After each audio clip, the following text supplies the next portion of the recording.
Good afternoon, ladies and gentlemen, and welcome back to my Gears of War Ascendance novel Cliff Notes. The book here still got some notes left in it from where I am trying to just make sure I don't leave anything out. We ended off last video with the first part of Act 2. And one of the big things that we all remember is that Kate was pulled from that rope by a mysterious hand. The hand of her uncle Oscar, who we all thought, if we hadn't watched the end credits video after Gears 4, had been long gone due to that snatcher, but he found a way to get regurgitated back up. He's alive and well, and he's here at South Village ready to help Kate and Marcus. Chapter 7 begins with Oscar pulling them both inside a narrow passage opening, which is leading into basically a cave dwelling. There's a table, some chairs, a little kitchen area. He offers both Marcus and Kate some fish stew, basically the only thing they have to eat because of the raging river way down below them. And along with that fish stew, he says that they need to go ahead and eat up because the smell is going to get rancid quick, and the smell might be not as bad as the taste. He goes in and explains that Eli and Mackenzie were basically safe without him before he even showed up back at Fort Umson. They were living and thriving because Eli has become a crack shot and Mackenzie has become great with explosives, setting them up a bit of a demolitions expert. He met up with the kids shortly after they fought off some swarm and some DBs, remained safe inside Fort Umson, but then came immediately to South Village to check back on the home village or the neighboring village of the twins. Upon hearing that Kate had met with First Minister Jin, though, along with the rest of Marcus, J.D. Dell, Baird, Cole, and Sam, Oscar gets quite flustered by this, gets quite upset. If you all remember, Oscar is very against the coalition of ordered governments, especially after the incident at Settlement 2. Oscar gets so upset, in fact, that he goes ahead and wants to go off to bed. He wants to get some rest for the night and not be bothered by this. Kate and Marcus decide that it is for the best. They all need some rest, especially after the battle that they just survived, even barely. But Kate is yet again disturbed with some of her nightmares. She cannot sleep or rest truly because of the sights and sounds that come to her. This dream is of falling into the mouth of a swarmok, which is actually being ridden by the speaker, the same scion that was in Gears 4 that you have to kill, and the scion that is haunting her dreams, the voice that will not let her rest. Chapter 7 closes out, and Chapter 8 begins exactly where we left off in Chapter 7. Kate is awoken by her nightmares yet again. She would go to the ledge of the cave shortly after waking up and begin overlooking the waterfalls, the raging river down below, and is actually calmed a bit by the moonlight, the stars above, the serenity of this scene, and nobody could believe that based on the battle that they just ensued and the hell they have been enduring since the start of Gears 4's campaign.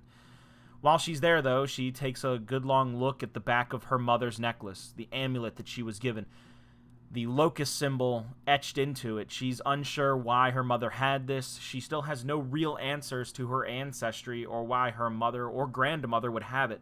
She actually drifts off so much, though, that she is disturbed by Oscar. Oscar comes up behind her, smelling of alcohol, a little bit on the drunk side, as we know Oscar to be, and he joins her. It's actually his turn to take watch, not either of the twins, but he decides to sit with Kate for a moment and talk. Kate works up the courage to finally ask Oscar if he knew where she had gotten this amulet, if he knew what symbolism it had behind it, and Oscar sadly has no answers for her. He has no reasoning behind it, no ifs, ands, or buts. He basically just states that it belonged to her mother and her grandmother, which sadly means the reasoning is lost to the world because both of them have passed. Or so Kate truly believes that, because neither of them are here to answer themselves. Changing the subject, though, they found themselves on the opposite side of an argument about what safety is, where they should go from here, if they should leave the cave and go back to New Aphira, Is a Cog City safe? Is hiding deep in this cave safe?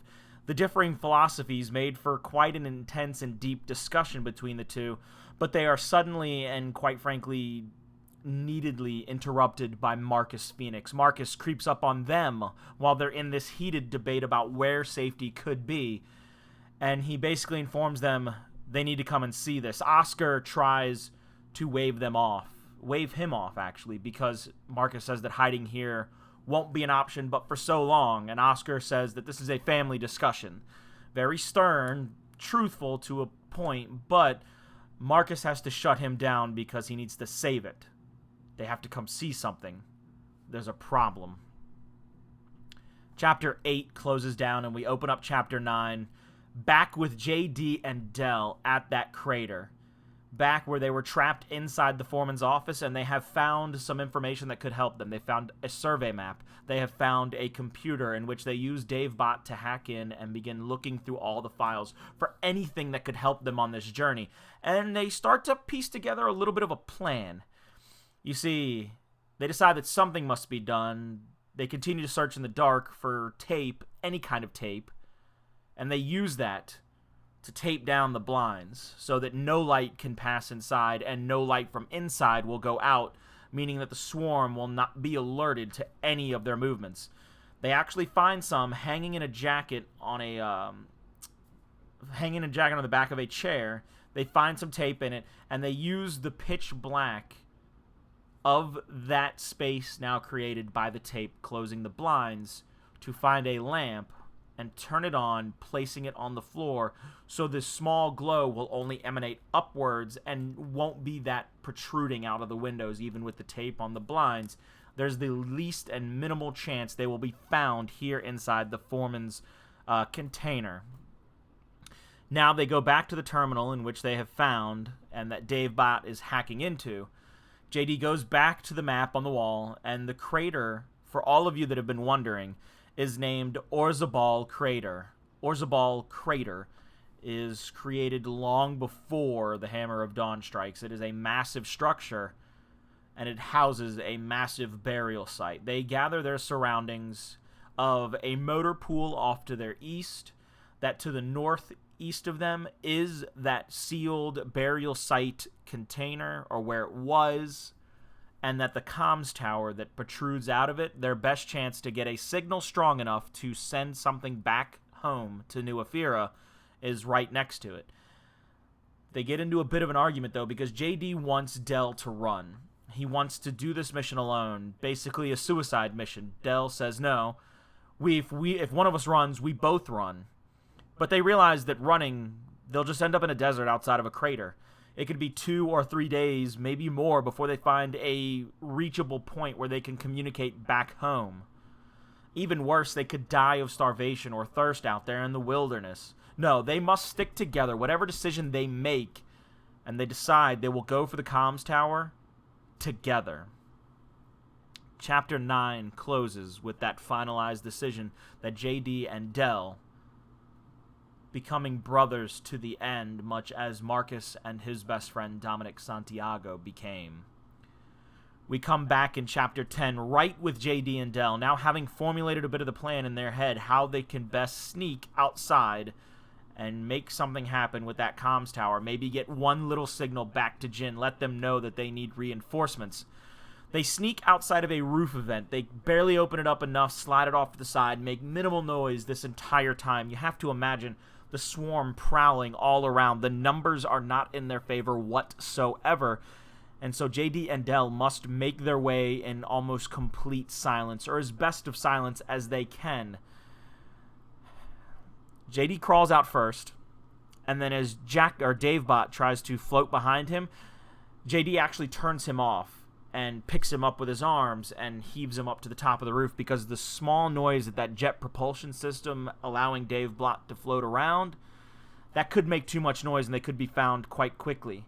They next bring Del up, and while they're both up there, they lay prone, and on the edge of this container where there's an air conditioning unit off to one end, they're on the opposite side. There's this piping that only has a small hole every few inches, allowing for rain to fall off the top of the foreman's container. They use those small holes to actually gain as much information and survey where they are. Everything's cloudy, everything's dusty, but the shadows can still be seen. The swarm gathering, moving, patrolling, prowling for them.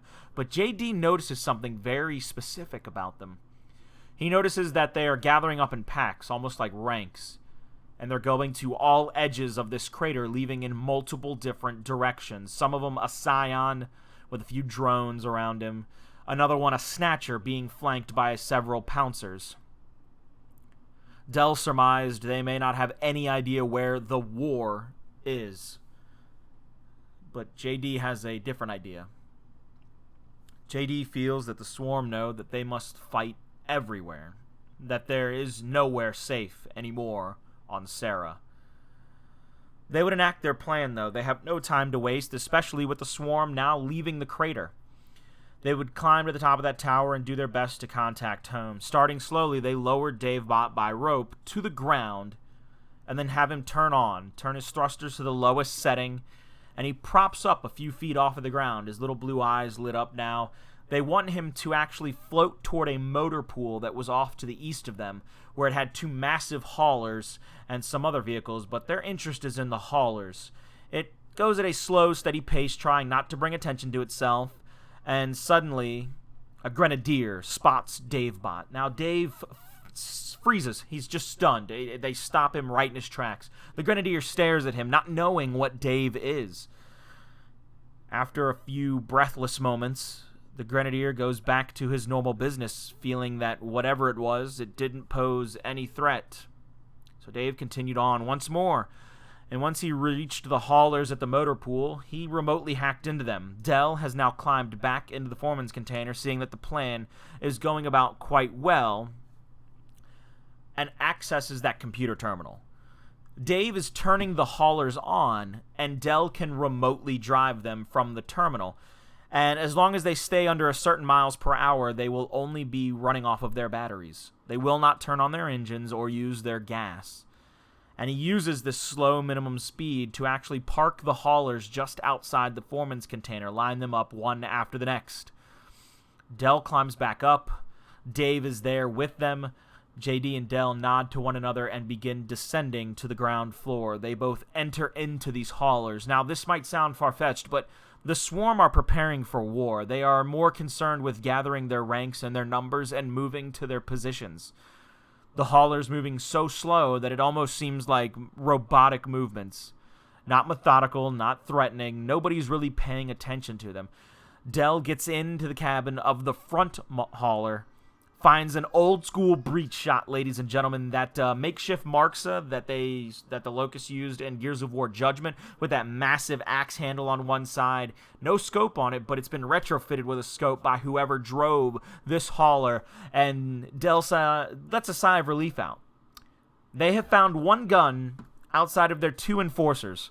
They found an old rusty bolt-hock with 6 rounds, and now they found a breech shot. Dell is excited. He might have 6 or 7 more rounds to pop off, and when he opens up the chamber, he has 1 round in this breech shot.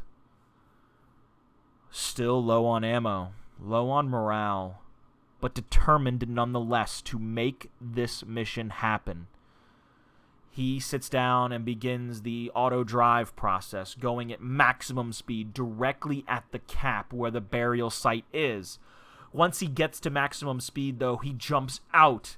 JD following a few meters behind, about 20 or 30, so as not to bring attention to himself. Dell latches onto that one, and they begin riding behind the front hauler. The front hauler now, though, with that engine roaring, has brought all the attention to himself. The swarm are not the most intelligent of beasts. They begin firing at the driver's cabin, not at the tires. They're trying to shred whoever may or may not be driving this thing, but it's to no avail. It doesn't work. It doesn't stop it. They actually are riding right behind, watching this thing get ripped to shreds. Juvie's now crawling on top, trying to rip it to pieces to make something happen. But it comes crashing in to the burial site cap now. The explosion, the truck stopped against the side of it, trying to push forward into this giant crater, but is stopped by the concrete wall. JD and Dell have a different plan, though. They will head for the comm tower. When they get there, they will basically stop just outside and try to climb it as quick as they can to get the signal off. But before they can even get one flight of stairs upwards, they are pointed out by a drone. The drone lets them know, and lets every single swarm in the area know, that they're there. That JD and Del, two living, breathing humans, have entered what could be only described as a nest for them. And then they hear it, a scion out in the distance. Shredder! He has the buzzkill, begins sending buzzsaws in their direction, flying overhead, banging off of the handrails. JD and Del are frightened, to say the least, because now juvies are beginning to climb these stairs behind them. They don't know what to do. A boom shot flies over their head wildly and hits the side of the handrails. The tower's structural integrity is becoming compromised. They don't know exactly what they're going to do. They are stunned. The juvies flying up below them, the explosion going off above them. The tower begins to sway and become uncontrollable before tipping. And as it tips, JD and Del know they must jump off. Davebot has been hit by a round. Del is carrying him on his back. They jump from the tower, landing into this burial site, and as they slide toward the edge of it, they are stopped by the guardrails so that they don't fall all the way to the bottom of this crater. The juvies, not smart enough to jump off, are now crushed under the weight of this tower. But it is to no avail, because the swarm know they're there. The swarm are closing in on JD and Del, and they have nowhere to run, nowhere to hide. They must continue forward into the swarm's nest, into their hive here at this crater. And that is where Chapter 10 closes out, and we move forward to Chapter 11. We will join back up with Marcus's group, or Kate's group if you so wish to say, because it's more outsiders now than anything. He showed them exactly what he wanted them to see, and it was less sight, more sound, which is the swarm overhead, the thumps in the South Village, the numbers growing above them. They convinced the kids to take them all the way up the tunnels to the back door, the secret door into that main hall where the explosions went off earlier and Kate was ducked under that giant dinner table. They make their way through these tunnels with Eli staying back playing guard dog, Oscar bringing up the rear of the group, and then Marcus, Kate, then Marcus following right behind Mackenzie. And the reason Mackenzie must take point is because she has laid several explosive traps along these cavernous walls to make sure that if any swarm got down there, they would have quite the early warning system and to possibly take a few out on their way to them.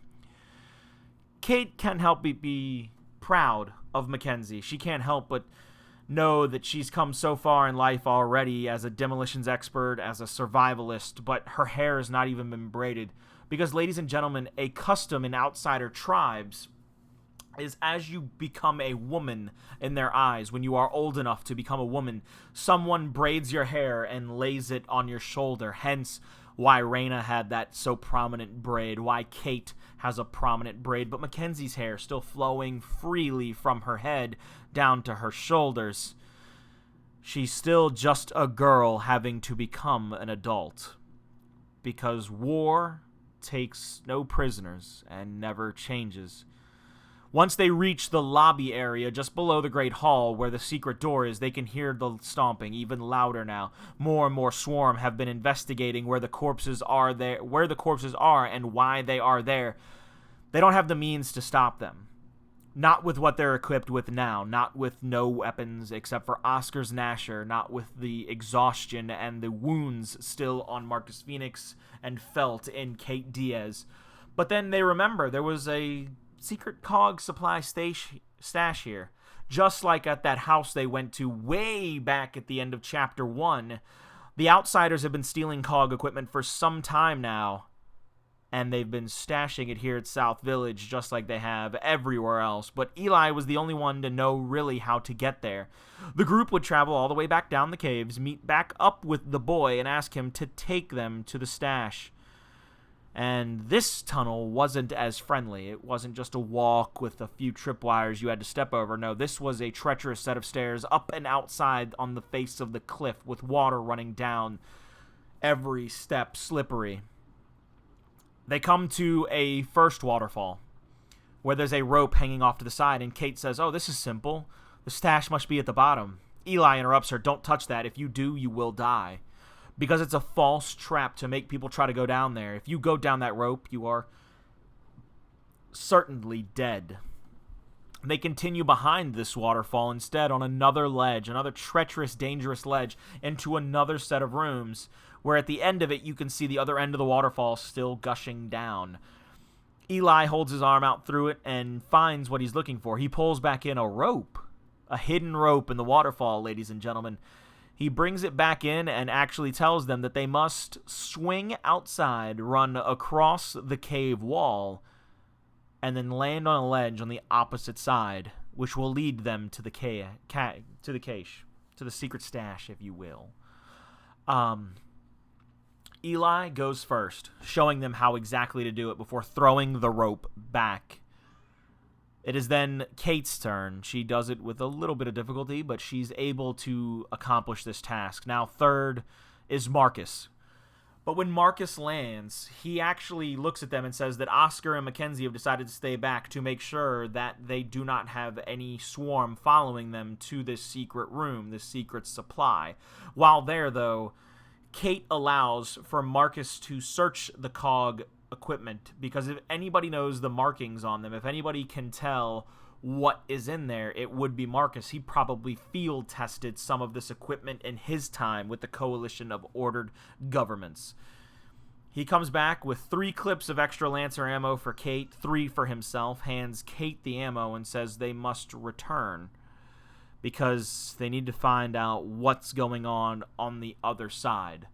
Also, this is not where they will hold their last stand for now, because there's no other way out of this area. They'd be backed into a corner with enough supplies to last them, but a few explosives would easily make it a one-sided fight. As they discuss these plans, though, they hear it.